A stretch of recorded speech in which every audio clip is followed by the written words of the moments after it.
simple. When approaching enemies, the physics are nonsense, and difficulty rises to a possible conflict. Let me ask you not to become pedantic and deliberately disobey my cautionary tale with the hope of finding peace in criticism concerning emotional being for kids and families. If the game proves hazardous and ridiculous, write an encyclopedia if you don't care about poetry and dreams. I'm here to tell you the truth, even if you don't like it. A Power Rangers game should be fun, plain and simple. Soft stuff, times to wonder. You'll find giant opponents in the robot stages, and there's a degree of merit over the organized content. But soon, the monsters have their moves over the player until there's literally no escape. By issue of gameplay, not academic lingo, the program is awful.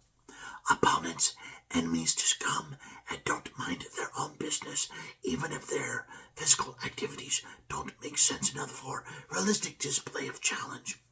In fact, there's no challenge but difficulty.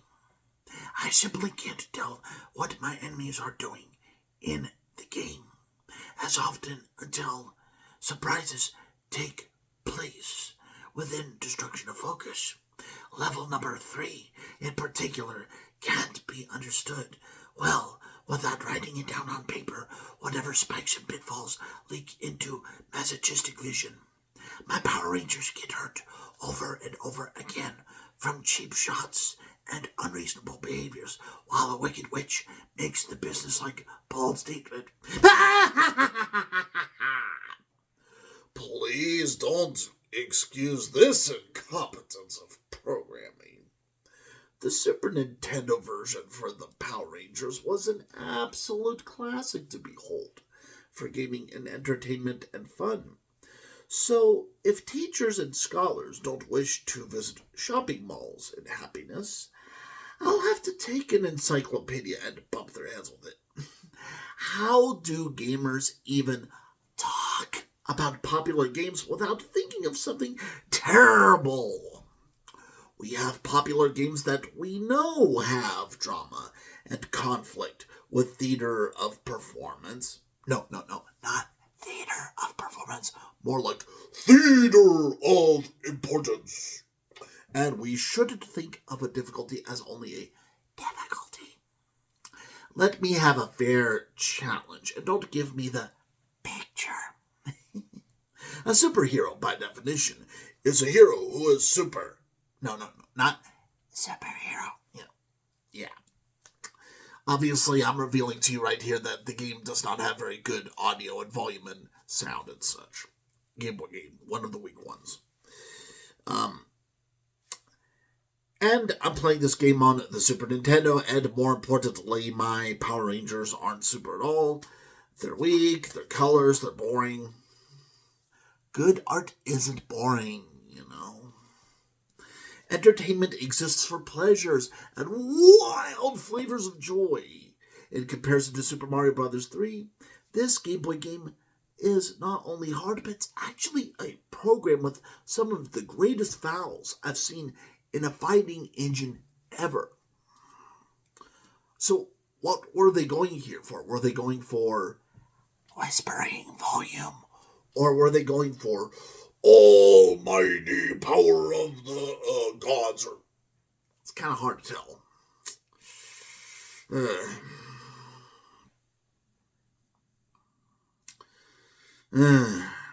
As if to make up for the extreme difficulty, which isn't suitable for children who need to solve math problems in elementary school with, their own. The programmers inserted health packs on every given moment imaginable and more. What happens is I end up just going through the motions, gaining, fighting, and losing, fighting with haste, and suddenly more health packs come my way, and I basically just keep going and hope for an end to the illogical conflict, because I keep on getting healthier and healthier, no matter how many times I get fighting done and such, because of the endless power and health packets and such. No one can beat a good game without logic. Definitely not. My Power Rangers only substantial clay, and maybe the Wicked Witch could have used them for enemies instead, and make her enemies the Power Rangers for all I care. I don't care. You see, this game, like I revealed to you with my review there, with my beginning of the review with whispering that, there's a difference between having mentality and having expressionality. You see, I think the reason a lot of artists on DeviantArt struggle to create their art is because often they were told in a lot of bad children's TV shows that all they needed to be an artist was to use their imagination. So they were not actually told to actually show people the art. They were just told to use their imagination. They weren't really told. I mean, so many young people, Gen Z people and such, even the younger people, they were not being told to show what they were made of in their art skills. Instead, they were just told to use their imagination and have fun with their creating of their art. Big mistake, because imagination is not the same as materialism. As in, like, imagination is not the same as material. Let me give you an example. Let's say I used my imagination with my stick figure drawing, and I raised this sheet of paper to you, and I told you with all of my might of imagination, these are the Power Rangers. Stick figures, see, stick figures. Like, here's the Red Ranger, here's the Blue Ranger, here's the Yellow Ranger, here's the Pink Ranger, here's the Black Ranger. Yeah, now, I'll be honest. This is a really great source of imagination, because you do not see very many drawings of Power Rangers like this also.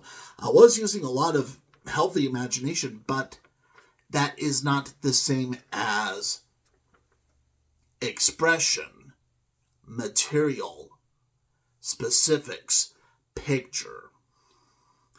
I mean, often the audience on DeviantArt and other art audiences, they want to see an artist really create the object, as in create the actual exact and specific object, and not just think or feel while doing something random with their own style, And so, I mean, you can still have something fun with this, but this is more imaginary and less material. And yeah, this is a great source of imagination, but not so much of materialism, of course.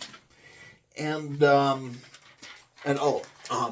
hey, what if there was some other group other than the Power Rangers for us to consider, like some other group for us to have in our battling and fighting of wars and destruction and battles and conflict and drama and theater and that kind of stuff.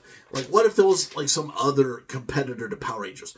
I got just the thing. How about this? I created my own superhero group, and I call them the Fitness Crackers, as you can see here. The Fitness Crackers.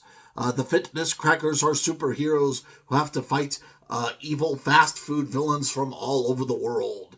And you can see those superheroes of the Fitness Crackers. You can see the Olive Ranger, and the Tumbleweed Ranger, and the Lavender Ranger, and the Periwinkle Ranger, and the Melon Ranger, and all these fruity and veggie-like rangers must fight the evil fast food villains from all over the world as well.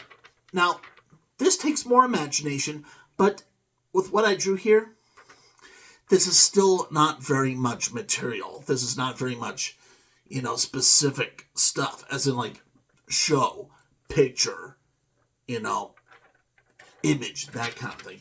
I mean, there is great imagination here, but it's not very showy. It's not very expressive. It's not very, and this is the kind of thing that I can mean, and this is how I can let my audience know with the phrase Power Rangers and Game Boy, how there could be a problem with interpreting Power Rangers from that awesome computer graphic oriented show into the slight and minimal Game Boy portable console by Nintendo from 1989. It gets even better. Imagine the Statue of Liberty, okay? Imagine the Statue of Liberty. And maybe you are imagining the Statue of Liberty.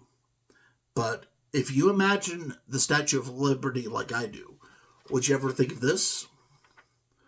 Oh, yeah, now we're talking. Oh, look, this is the Statue of Liberty for the United States of America. And I can put my hand over my heart and begin.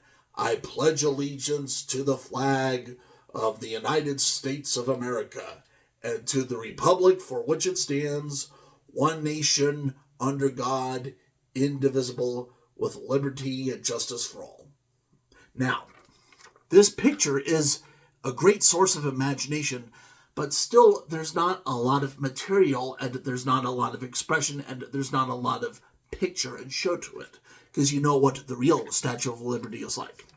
And this video concludes, and now you know the difference between imagination and expression. Take care and have a good time creating your art.